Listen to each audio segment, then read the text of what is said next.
Prosseguindo no estudo de História da Igreja 2,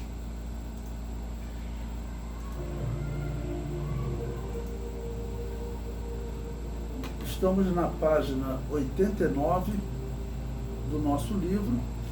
Vamos agora para o item 6 do material didático, os anabatistas no 7º século da era cristã.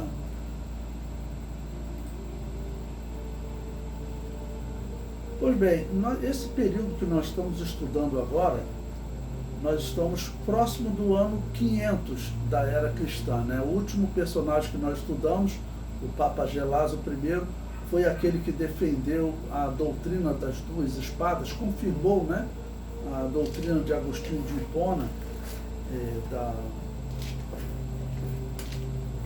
Guerra Justa. Então, aqui próximo do ano 500, a Igreja Católica diz na sua história que ela já tinha assim, praticamente exterminado. Ela diz que cerca de 200 anos depois, no ano 700, ela extermina todas as igrejas anabatistas, ou seja, as igrejas que não aceitavam o batismo de recém-nascido, ok? E sempre lembrando, nós da Assembleia de Deus acreditamos que a nossa origem qual é? É nessas igrejas que não aceitavam o batismo de recém-nascido. Nós não podemos crer diferente. Por quê? Porque nós acreditamos que o nosso batismo ele segue até os apóstolos, sem interrupção. O que significaria uma interrupção? O que a Igreja Católica diz que ela fez, que ela interrompeu, acabou com todas essas igrejas que não aceitavam o batismo de recém-nascido. A Igreja Católica então diz que teve um período que só existia batismo de criança, batismo de recém-nascido. Esse batismo não é válido, né? Exterminar o batismo de adulto significaria ter exterminado o batismo dos apóstolos. Então, nós não podemos acreditar nisso porque é contrário à nossa fé. Nós temos que acreditar que esse batismo de adulto, que é o único válido, ele nunca foi interrompido, ok? Bom, então a partir do 7º século da era cristã, desses anos 500 até o 7º século da era cristã, é o período que a Igreja Católica diz que ela vai exterminar os últimos anabatistas. Ela chamava a hora de donatistas, de novacianos, né? Mas eram todas igrejas que não aceitavam o batismo de recém-nascido. Nós temos visto esses nomes, né? Ok? E como a perseguição vai aumentar, desde que Agostinho de Hipona colocou como herege as igrejas que não aceitavam o batismo de recém-nascido, teve um tempo que eles toleraram, os católicos toleraram, mas chegou um tempo que eles disseram, olha, a igreja que não aceitar vai ser morta. Foi isso que eles fizeram. Então agora nesse período vai ser um período que nós já teremos dificuldade para encontrar informações dessas igrejas, porque as igrejas têm que viver escondidas nas montanhas, porque a perseguição da Igreja Católica ela é igual à perseguição do Império Romano, ou pior, porque o Império Romano ele não tinha uma perseguição assim em sequência, 100 anos de perseguição. E olha, nesse período aqui que nós estamos vivendo, já podemos dizer que são 100 anos de perseguição, aquela perseguição forte que Agostinho de Hipona iniciou. Antes de Agostinho de Hipona tinha perseguição. Lembre-se, Agostinho de Hipona, você pensa no ano 400, 410. Pensar no ano 400. Ele é que vai realmente convencer o imperador e a Igreja Católica de que eles têm que exterminar com essas igrejas que não aceitavam o batismo infantil. Então o comentário diz, os anabatistas no 7º século da era cristã. A Igreja Católica afirma que conseguiu exterminar como a Igreja Donatista no 7º século da era cristã. Donatismo era o nome que a Igreja Católica dava para os seguidores do pastor Donato, mas na verdade eram grupos anabatistas que eram taxados pelos romanos pelas discordâncias doutrinárias. Então, por que taxados? Porque você usar o nome donatistas, parece que são assim, pessoas seguidoras de um homem, okay? Coisa muito comum entre os falsos profetas, em que o líder passa a ser, vamos dizer, aquele que resgata a alma deles. Isso acontece com os falsos profetas. O que a Igreja Católica faz? Ela usa sempre o nome também, donatistas, novacianos, ligado ao bispo Novaciano, né? Então ela vai criando esses nomes, mas na verdade eles são igrejas que não aceitam o batismo de recém-nascido. E essas igrejas, um nome que elas vão receber, que então nós vamos encontrar com um pouco mais de naturalidade, é o nome de acéfalas. Significava igreja sem líder, porque ela não era ligada à Igreja Católica Romana, nem à Católica Ariana, nem à Ortodoxa, nada. Eram igrejas isoladas, congregações em que a liderança era local, né? Muito parecido com o que é o sistema das Assembleias de Deus e das igrejas de onde a Assembleia de Deus saiu, que são as igrejas batistas, não? Bom, então eu coloquei aí uma citação para nós vermos do livro A Inquisição e os Instrumentos de Tortura na Idade Média, sobre a grande perseguição católica, de Alcides Pérez. Ele nos diz: as heresias, porém, nunca faltavam. Os maniqueus e donatistas nunca foram extintos, mostrando uma vitalidade assustadora. Surgiram os priscilianistas e outras seitas. Contudo, o proceder constante dos mais conspícuos representantes da religião cristã era a clemência, repugnando o rigor da autoridade civil. Então, eu destaco aí alguns nomes que eles colocam aqui, como, por exemplo, os donatistas. Os donatistas, eles eram, na verdade, cristãos. Então, eles eram cristãos verdadeiros. Ou seja, a Igreja Católica está, na verdade, perseguindo a verdadeira igreja. Porque quando você olha para o que os donatistas pregam, isso se assemelha muito mais com o que a Assembleia de Deus prega, tanto em termos de batismo, ok? E muitas outras doutrinas. Em termos de batismo é fundamental. O batismo em águas, ele é uma ordenança. Então, as igrejas que batizam recém-nascido, essas igrejas não estão corretas, elas têm que corrigir isso. Diante da Bíblia, o batismo de recém-nascido não tem valor para Deus. O batismo do cristianismo, ele exige confissão de fé.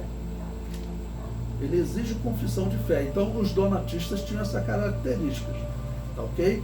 Inclusive, os donatistas, como eu falei para vocês em outras aulas, entre os donatistas era uma doutrina semelhante à doutrina do que a Igreja Católica em outro período chamou de montanistas, que era uma igreja pentecostal que tinha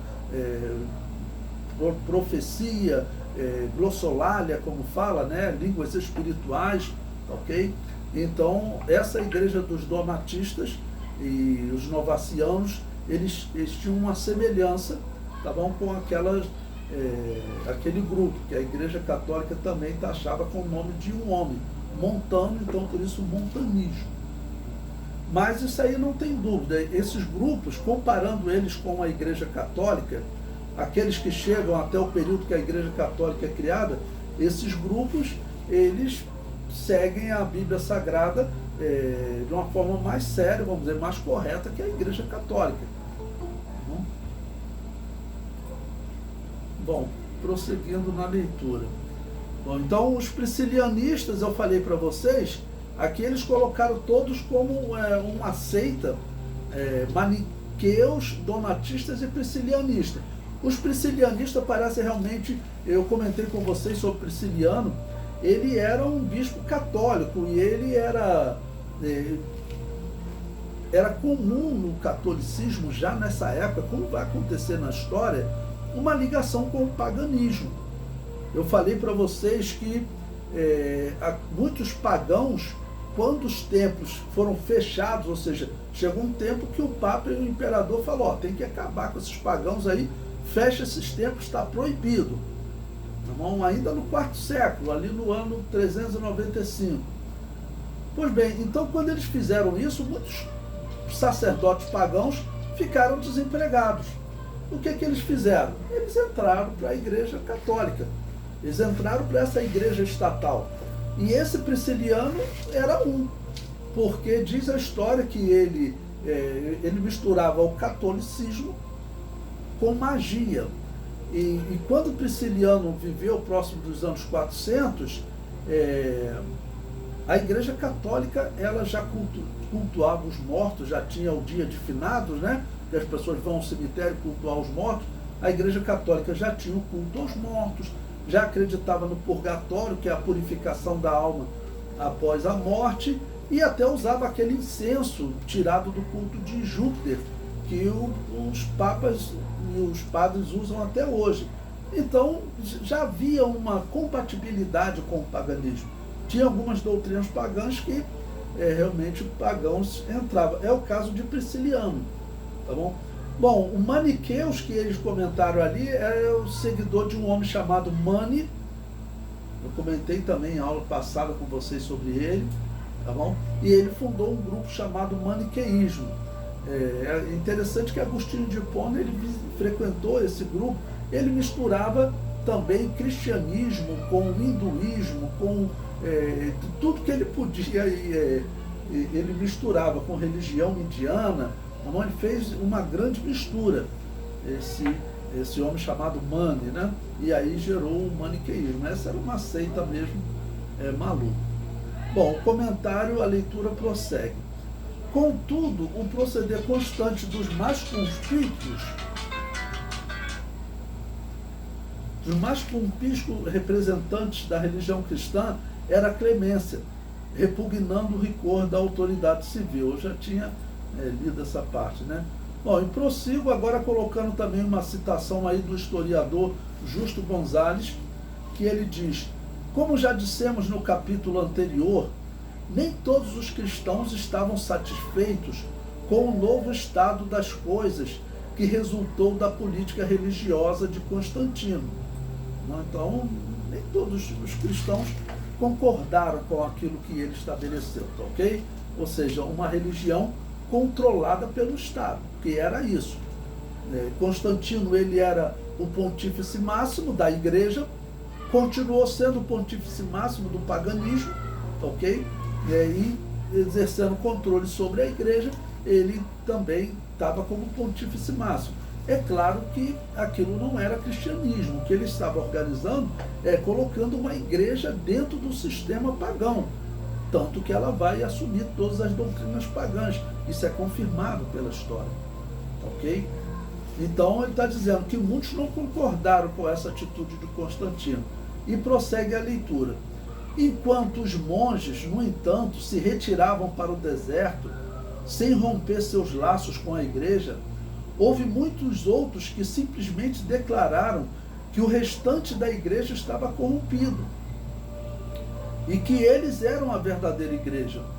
Dos muitos grupos que adotaram esta atitude, o mais numeroso e duradouro foi o donatista, ou seja, o donatismo, aquele que a Igreja Católica liga a Donato, que eu sempre digo, na verdade nunca existiu donatismo.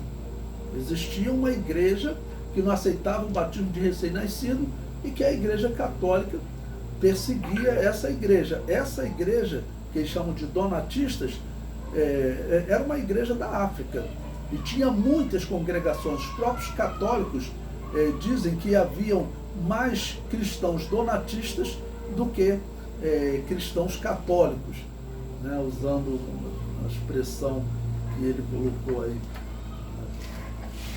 chamando de cristãos os católicos, ok? Então aqui nesse histórico ele fala claramente desses donatistas. Então, como eu digo para vocês, nós não podemos nos compatibilizar com essa igreja que ela está perseguindo e matando os donatistas. Eu simpatizo mais com os donatistas. Primeiro porque eu não acredito que cristão mata. Cristão, ele trabalha pela vida sempre, e Jesus Cristo disse que ele estava nos enviando como cordeiros, como ovelhas ao meio de lobos, ou seja, vocês têm que ganhar para a fé aqueles que querem te matar. Em nenhum momento Jesus falou para nós pegarmos em armas para reagirmos, pelo contrário. Ele disse, se te perseguir, você foge para a montanha. Ele não falou para nós fazermos uma fortaleza, ele falou, fuja para outra cidade. Ok?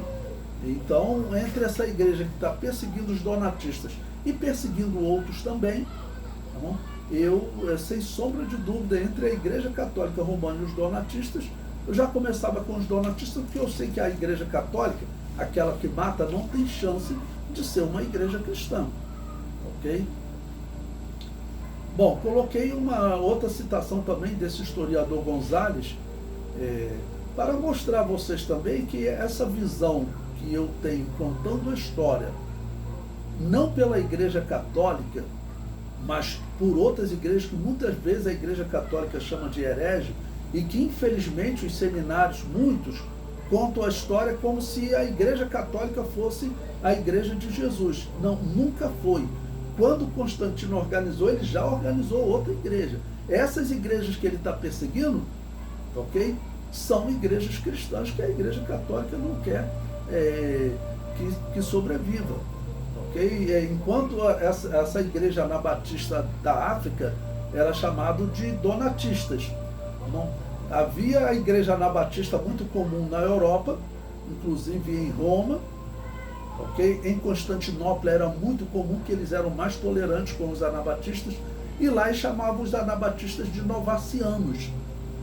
E além desses nomes, davam outros nomes, como acéfalos, que eu falei para vocês, ou seja, sem líderes, eles não são ligados a nenhuma igreja. E o que é dito que essas igrejas congregacionais, vou chamar assim, em que a congregação decide tudo, não tem um governo central e não é ligado ao sistema político, o que eles descrevem é que eram muitas igrejas. Só que essas igrejas, por que nós não encontramos muita informação delas? Porque essas igrejas eram perseguidas pela Igreja Católica, fosse a romana, ortodoxa ou ariana, todas elas perseguiam as igrejas anabatistas. Então, principalmente a partir de agora, a perseguição será ainda maior. O comentário prossegue. Ali a grande perseguição tinha sido mais violenta e feito com que surgisse mais apóstatas do que em qualquer outra parte do império. Bom, ele está falando aqui da região de Cartago, da região da África, onde haviam muitos cristãos já. Okay? E a perseguição lá em Roma também foi muito forte, e ele está falando do surgimento dos apóstatas. A última perseguição, a de Diocleciano, ela pegou todo o império. Então ele está explicando aqui por que vai haver uma separação entre a Igreja Católica Apostólica Romana e o que eles chamam de donatistas, que são os anabatistas. Não? A diferença é que os donatistas, a todo momento, eles apontam para os católicos romanos como bispos que durante a perseguição aceitaram adorar o demônio para não morrer. Muitos deles comprovados, ok? Enquanto os donatistas formavam a igreja que eles fugiam, iam viver nas catacumbas. Tá bom? Antes de Donato, nessa mesma região, viveu um pastor, um cristão autêntico, tá bom? Chamado Cipriano, que ele fez isso. Numa primeira perseguição, ele fugiu, foi viver nas montanhas. Numa segunda, foi preso, não aceitou adorar o demônio e acabou morto, ok? Martirizado. Então, o que ele está contando aqui é isso. Nós estamos perto do ano 500, 600, 700. Por que ocorre essa perseguição da Igreja Católica? Ok? Exatamente por causa desses bispos apóstatas, ou seja, aqueles que aceitaram adorar o demônio para não morrer. Né? Depois que termina a perseguição, fica uma dor muito grande e gera um problema, um atrito entre os cristãos, né? Por quê? Porque aqueles bispos queriam sair daquele culto que eles prestavam aos pagãos e permanecer no púlpito para continuar no culto da igreja, agora que acabou a perseguição, nesse exemplo. E as outras igrejas falavam, não, Donato mesmo, né? Ele falou, não, você tem que ir para o banco, ser provado, e Donato Dizia até que ele teria que ser batizado de novo, porque aquele batismo dele teria perdido a validade. Ele foi adorar o demônio, então perdeu até a validade do batismo. A maioria critica Donato. Olha, é uma questão tão séria, o indivíduo cultuar o demônio para não morrer, é uma questão tão séria que eu não considero um absurdo, ok?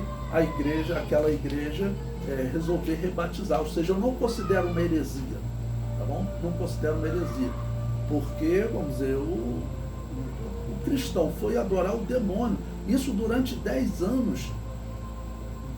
Durante 10 anos, com certeza, eles não poderiam ter continuado no púlpito, né? O comentário prossegue. Houve bispos que entregaram às autoridades suas cópias das escrituras, seria como entregar a Bíblia, que na época era em pergaminhos, né? Para evitar que caíssem maiores calamidades sobre as suas congregações. Outros entregaram livros heréticos, dizendo às autoridades que se tratava das escrituras cristãs. Ainda mentia para os perseguidores, né? Outros bispos e leigos não resistiram à pressão do Estado e adoraram os deuses pagãos. Então, preste atenção nessa parte aqui, irmãos. Essa parte aqui é muito triste e muito doída, né? Aqueles que não resistiram e aceitaram adorar os deuses pagãos. Já pensou, surge uma perseguição dessa? E, por exemplo, a pessoa teria que ir num culto de quimbanda ali, num templo de quimbanda, num templo espírita, para participar de um culto lá com eles. Era assim que eles faziam com os cristãos.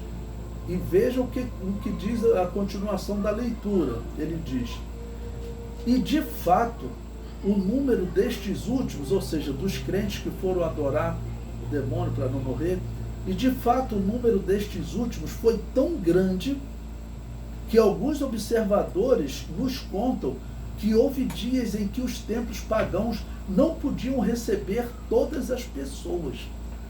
Então o que ele está dizendo é o seguinte: tinham muitos cristãos no império, e aquela perseguição, a perseguição de Diocleciano, que vai gerar essa divisão entre donatistas e os católicos romanos. Por que vai gerar? Porque os católicos romanos, muitos dos bispos deles, comprovadamente, inclusive o que vai ser chamado Papa Silvestre, comprovadamente foram presos e sobreviveram, e só sobrevivia quem adorava o demônio, quem aceitava participar de um culto pagão. Eusébio de Cesareia também foi a mesma coisa. E o que esse historiador diz é que os templos pagãos, eles ficavam lotados porque eram muitos cristãos que, para não morrer, iam para o templo pagão participar dos cultos. Ou seja, os templos pagãos ficaram lotadíssimos. E eles estavam, lembre-se que eu sempre conto para vocês, os templos pagãos, eles estavam esvaziando. Porque o cristianismo foi crescendo e as pessoas adotando o cristianismo abandonavam o paganismo.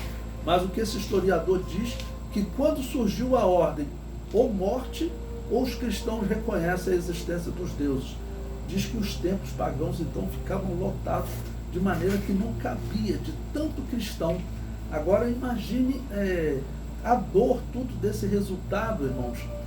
Mas a situação que esses cristãos ficaram depois, não é só o problema na igreja não, porque o que ele descreve é observadores, ou seja, cidadãos vizinhos. Existe um templo pagão ali, um templo espírita. Todo mundo sabe que aquele templo espírita, né, é algo que o cristianismo está separado deles. Daqui a pouco os cristãos são obrigados, ou você morre, ou você vai lá no templo espírita cultuar. E as pessoas que viam aquilo ficavam, né, espantadas, os cristãos agora sendo obrigados a entrar num culto pagão. O comentário prossegue. Na verdade, nunca existiu donatismo. Estes termos pejorativos, ligando uma determinada igreja a um homem, no caso Donato, tinha a intenção de denegrir a imagem dessa igreja. Nos dias de Donato, a igreja católica estava corrompida, e Donato era mais um dos cristãos que pertenciam a outra igreja e condenava as práticas católicas. Okay? Então, Donato era simplesmente um líder e acabou se tornando o pastor, o bispo de uma grande igreja que tinha, vamos dizer, diversos templos localizados na África. E a partir disso, a Igreja Católica taxou aquele grupo de donatistas, para dizer seguidores de um homem, ok? Mas na verdade não era não. Sei que na história aí muitos foram enganados com essa história da Igreja Católica, mas isso não é verdade não. Eles não eram seguidores de um homem. Nós vemos até pelos escritos do que é dito sobre eles, eles eram simplesmente uma igreja diferente da Igreja Católica, e que nesse período que nós estamos estudando, há já cerca de 100 anos, a Igreja Católica já tinha dado ordem, e o imperador concordou, né, que tinha que destruir essa igreja, que tinha que matar esses cristãos. Tá bom? O comentário prossegue. O que a Igreja Católica chama de donatismo é, na verdade, cristãos que se distinguiam da Igreja de Roma desde o segundo século da era cristã e continuarão lutando pela sobrevivência nos séculos seguintes. Uma pausa aqui para explicar a vocês por que do segundo século da era cristã. Porque apesar da perseguição de Domiciano ter iniciado lá no ano 89, no final do primeiro século, mas a partir do segundo século, segundo, terceiro, início do quarto século, são realmente os séculos da perseguição. Ok? Então por isso que eu coloquei aí segundo século. Pois bem, prosseguindo na leitura, próximo do ano 1200 da era cristã, a igreja encontrará, então um minuto, aqui repetindo a leitura para explicar a vocês, nós estamos próximo do ano, entre os anos 500 e 700, tá ok? E já estou dizendo para vocês, nesse período a Igreja Católica diz que vai destruir essas igrejas. Agora, na verdade ela não consegue, por quê? 500 anos depois, próximo do ano 1100, 1200, a Igreja Católica vai encontrar uma igreja anabatista, ok? E ela vai criar a Inquisição para matar essa igreja, dizendo que essa igreja é perigosa. E essa igreja vocês verão que é uma igreja pentecostal, ok? A história diz que encontrou pentecostalismo nessa igreja, que a Igreja Católica vai perseguir por 300 anos. Mas vocês verão que não pode ser uma igreja pequena, como eles querem dizer. Ok? Então, repetindo a leitura. Próximo do ano 1200 da era cristã, a Igreja Católica encontrará algumas igrejas na região de Lyon, que a Igreja Católica chamará de valdenses. Mas, na verdade, era a verdadeira Igreja de Jesus fugindo da perseguição católica. A Igreja Católica organizará a Inquisição para matar essa igreja, mas não conseguirá. Ela sobrevive hoje em diversas denominações, normalmente caracterizada pela rejeição ao batismo de recém-nascido e a adoção ao pentecostalismo. Okay?